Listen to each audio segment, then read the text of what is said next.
ક્યારે એવું બન્યું છે કે કોઈ વિડિયો જોતા જોતા કંઈ ખૂંચતું હોય પણ શું છે એ સમજાતું ન હોય? ઘણીવાર એનું કારણ એક નાનકડી સાવ સામાન્ય લાગતી ભૂલ હોય છે. આજે આપણે એ જ ભૂલ વિશે વાત કરીશું જે ઘણા કન્ટેન્ટ ક્રિએટર્સ કરી બેસે છે.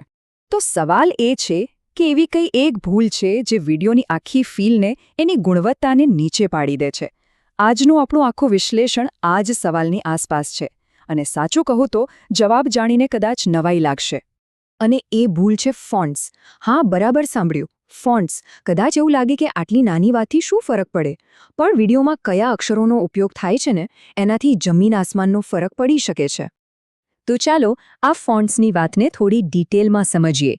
જોઈએ કે આ આખી સૌથી મોટી ભૂલની કહાણી ફોન્ટ્સ સાથે કેવી રીતે જોડાયેલી છે. અને જુઓ, આ વાત એકદમ પરફેક્ટ રીતે કહેવાય છે કે સારા ફોન્ટ્સ એ રીલ્સને કે કોઈ પણ વિડીયોને એક લેવલથી સીધા બીજા લેવલ પર લઈ જઈ શકે છે. વિચારો, એક નાનકડી પસંદગીમાં કેટલી તાકાત છુપાયેલી છે. પણ ભૂલ થાય છે ક્યાં? ભૂલ થાય છે એક લાલચમાં, જેને કહી શકાય સ્ટાઇલિશ ફોન્ટ્સનું જાળ. હવે આ સ્ટાઇલિશ ફોન્ટ્સ એટલે શું? અરે પેલા એકદમ શણગારેલા, વળાંકવાળા, ફેન્સી દેખાતા અક્ષરો, જેને જોઈને લાગે કે વાહ, આ વાપરીશ તો વિડીયો અલગ જ દેખાશે.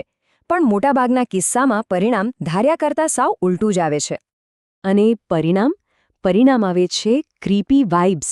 હા, બરાબર, એવા ફોન્ટ્સ જે જોવામાં કદાચ સારા લાગે પણ એક એવી અજીબ ફિલિંગ આપે છે જે જોનારને ખબર પણ ન પડે અને એમને વિડીયોથી દૂર કરી દે. જે મેસેજ પહોંચાડવાનો છે એ તો રહી જ જાય બાજુ પર. સારું, તો જો સ્ટાઇલિશ ફોન્ટ્સ એક પ્રોબ્લેમ છે તો સોલ્યુશન શું છે? એકદમ સિમ્પલ, સરળતા. ચાલો હવે આ સરળ ફોન્ટ્સના જાદુને સમજીએ. અને એનો વિકલ્પ છે પ્રીમિયમ લુક્સ. જ્યારે સરળ, ક્લીન ફોન્ટ્સનો ઉપયોગ થાય છે ત્યારે વિડીયોને તરત જ એક પ્રોફેશનલ અને ભરોસાપાત્ર લુક મળે છે. એ મોંઘો અને ક્લાસી લાગે છે. તો જુઓ, આખી વાતનો સાર અહીંયા છે.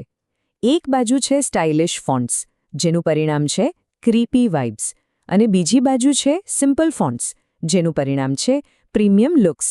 હવે પસંદગી બહુ અઘરી નથી, ખરું ને? ઓકે, તો આ પ્રીમિયમ લુક મેળવવો કેવી રીતે? ચલો, એના માટે શું કરવું જોઈએ એ પણ જોઈ લઈએ. આ કરવું બહુ જ સહેલું છે. બસ 3 સ્ટેપ્સ છે.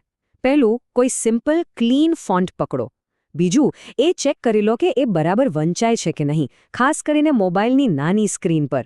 અને ત્રીજું, આખા વિડીયોમાં એક જ પ્રકારના ફોન્ટ્સને વળગી રહો, વારંવાર બદલ્યા ન કરો. તો આખી વાતનો નિચોડ શું નીકળ્યો? બસ એટલું જ કે એક સિમ્પલ ફોન્ટની પસંદગી વિડીયોની ક્વોલિટીને ક્યાંય ઉપર લઈ જઈ શકે છે. હંમેશા ફેન્સી દેખાવ કરતાં સ્પષ્ટતા પર ફોકસ કરવું, કારણ કે આપણો ગોલ પ્રીમિયમ ફીલ આપવાનો છે, ખાલી ચળકાટ બતાવવાનો નથી. તો હવે ફોન્ટ્સની તાકાતનો અંદાજો તો આવી ગયો હશે, પણ જતાં જતાં એક સવાલ મનમાં મૂકીને જઈએ કે ફોન્ટ્સની સરળતા તો ઠીક, પણ એ સિવાય એક પ્રોફેશનલ વિડીયો માટે બીજો શું એટલું જ જરૂરી છે? આના પર વિચારવા જેવું ખરું.